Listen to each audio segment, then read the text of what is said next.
GMA medical mystery. Thousands of Americans come down with Lyme disease every year.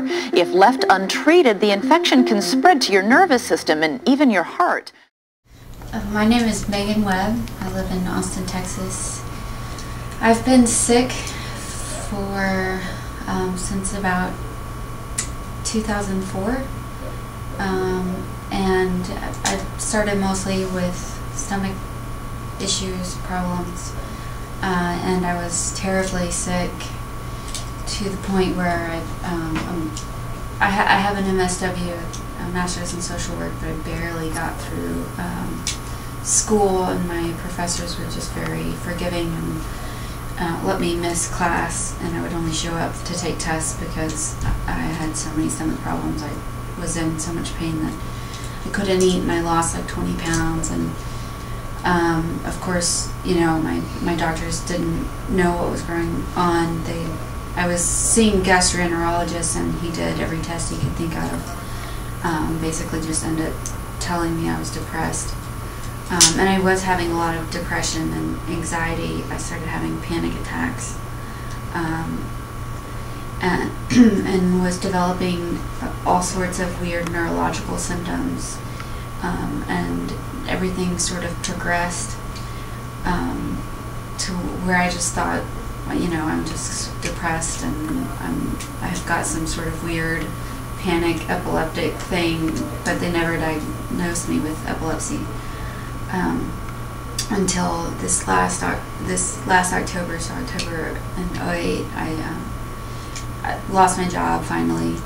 I work for an amazing nonprofit, and my boss is the best boss you could ever ask for, and she was so extremely supportive, but it just got to the point where I couldn't work anymore, and so lost my job, and my parents are able to pay for Cobra, and so right now I'm just hoping that doesn't run out before I can get back to work. But I was finally diagnosed with Lyme just the day after Christmas. Of 2008? Yes. December 2008. And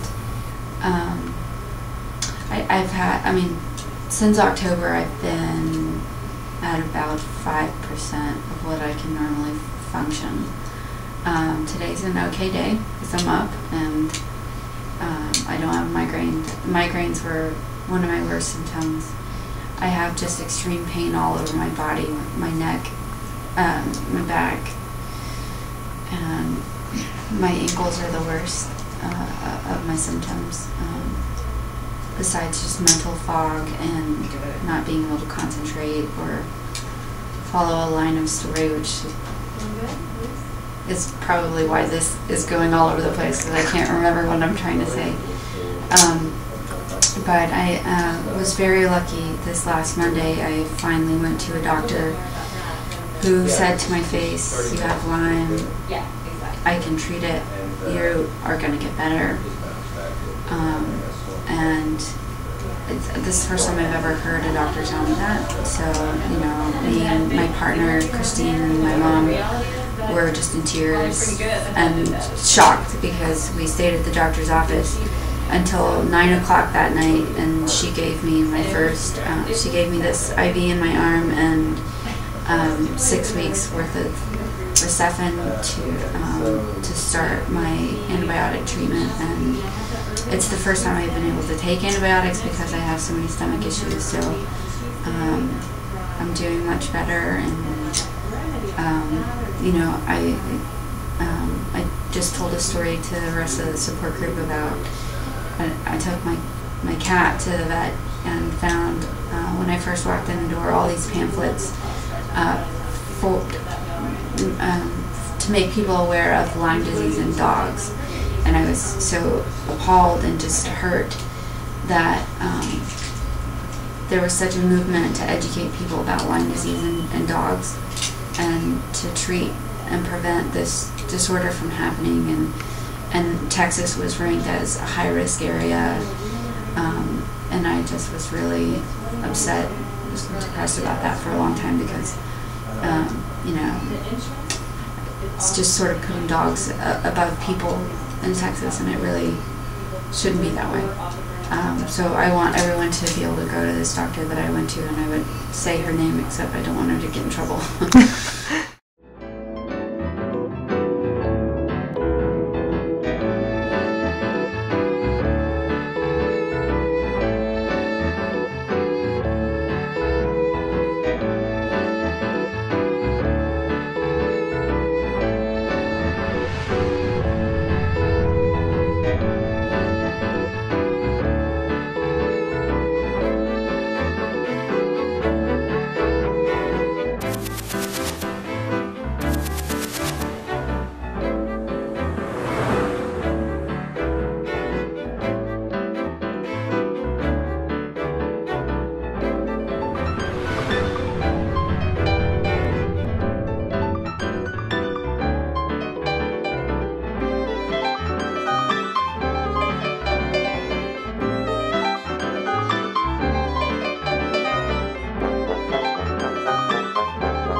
Attention.